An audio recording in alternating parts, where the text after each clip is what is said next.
Good evening, YouTube audience, YouTube subscribers, Facebook fans, Facebook friends, and family. Welcome to another edition of Joe's Politics 101.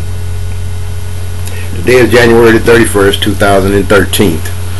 Another month that seemed like it shot by.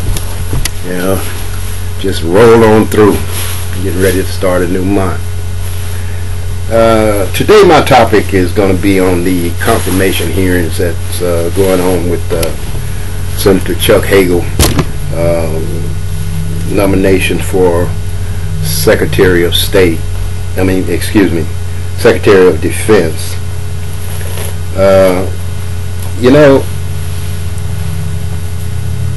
in watching these things, you know, and it just you know, all of these ignorant questions, these stupid questions that keep coming up, and everybody's repeating the same thing, just pounding on a person about the same thing, You know, back some time ago, Senator Hagel made some statements concerning Israel. You know, we all have said things about a country, or about people, or about something that we, you know, it come up in a conversation and we voiced our opinion on it. Now, was that opinion absolute? Maybe not. You know, I say things to people sometime, and about people sometime, and about the government sometime, that after I said it, you know, I kind of say, you know what, I think I might have made a mistake on that. Just like at the beginning of this, I referred to the nomination as being Secretary of State, but he's being nominated for he's nominated and being questioned for being Secretary of Defense. So sometimes you can misspeak. There's no problem with that. But what got me this morning, today, while I was watching this sitting hearing on Senator Chuck Hagel's nomination for the Secretary of Defense is an exchange between him and Senator John McCain. You know, it's ironic, and you know, I could probably say that over the years, John McCain wouldn't recognize or remember me at all, but I know and remember him. You know, some people you never forget. Some people who, you know, he's been in the news, prisoner of war, and all that stuff in Vietnam. But the exchange he had with Senator Hagel today, to me, was really a degrading type of approach to a conversation that was supposed to be civil. It's supposed to be a hearing and not an attack. I got the impression that John McCain, you know, I know that he's a bitter man. He's an angry man for a few reasons. You know, he's the first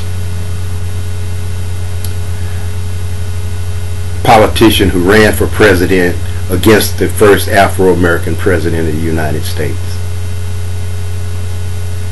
And he lost. He lost. He's bitter about that, because he, as a white man in America, should have never lost at that level to a Afro-American. He should never have lost to Barack Obama. In his mind, that's how he thinking. And a lot of other people's thinking that. But John McCain is really bitter behind it. You know, his feelings is hurt, his pride is hurt. He's just hurt.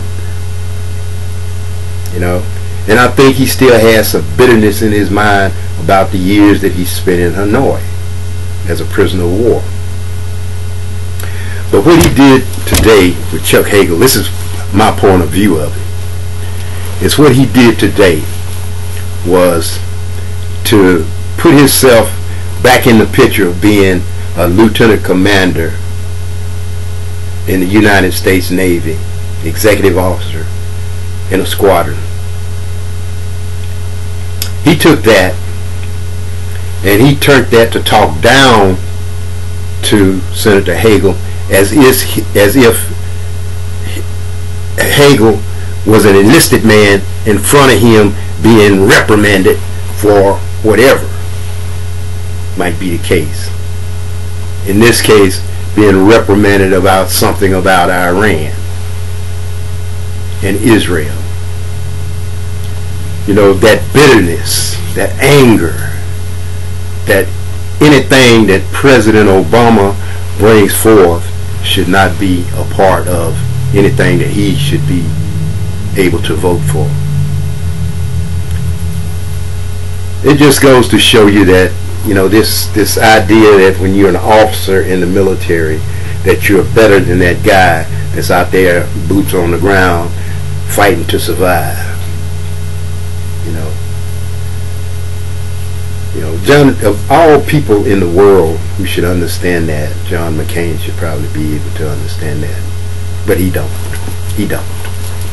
He would rather try to talk down to someone rather than have them at their same level.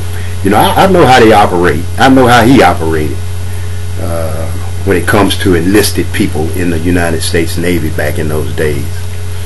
You know, and if you were back in those days, you know, and John McCain, you know, a lot of these guys don't take that into consideration. Number one, anytime you're in an airplane that you launch off an aircraft carrier, not one officer have turned one boat on anything on that aircraft. The enlisted people takes care of that. They work on them, they maintain them, they take care of them, and everything that officer has to depend on is taken care of by one of those enlisted people like myself, who was a jet engine mechanic, aircraft mechanic, you know, work on the airplanes. You know, if we didn't do it right, you didn't survive. But that's not the real deal. You know, I hate to see, you know, he did it to John Kerry. He got on John Kerry. You know, he's just a bitter old man. He just got bitter. He's old, and he's just under a lot of pressure because he's the first white man to lose to an Afro-American. You can't change that, John McCain. Nobody can change that. The other part of it is John McCain is a warmonger. You know, he wants to go to war with any and everybody. It's probably the best thing in the world that he didn't become the president of the United States, because we'd probably be in a fight with Iran already on something that's probably going to take another year or two, and we'll probably be either in a war with them or we'll be unsolved the problem. John McCain needs to leave the Senate. He needs to move on and go somewhere that, you know, go into retirement. You know, they got a lot of warmongers. All them people up there on that thing, the majority of them have never ever been in any combat situation, have never ever been in the military. You know, they had the opportunity to serve this country just like anybody else. Many of them ducked and dodged, hid, used college, used this, used that to avoid going. But they are willing to send our children overseas to fight a war. You know, it's a lot of them guys that need to be gone. They've been there long enough. They need to get some new blood in there, some people that understand what life is about when it comes to this military stuff. Need to learn how to use some diplomacy. You know, it's sad to say it, but the Republican Party seems to be someone who wants to fight. They want to keep sending our youngsters, our grandkids, our children, our grandkids, our nieces, our nephews, our sisters, our brothers, and whoever over to these foreign countries to fight these wars. We don't need any more wars. We need some peacetime. We need some peacetime, some downtime, so we can do some things in our country. Quit spending all our money on wars. It takes money to run wars. And when you run in wars in foreign countries, foreign countries charge you more to run that war than it do for you to be able to supply it yourself. That's all I wanted to weigh in on that.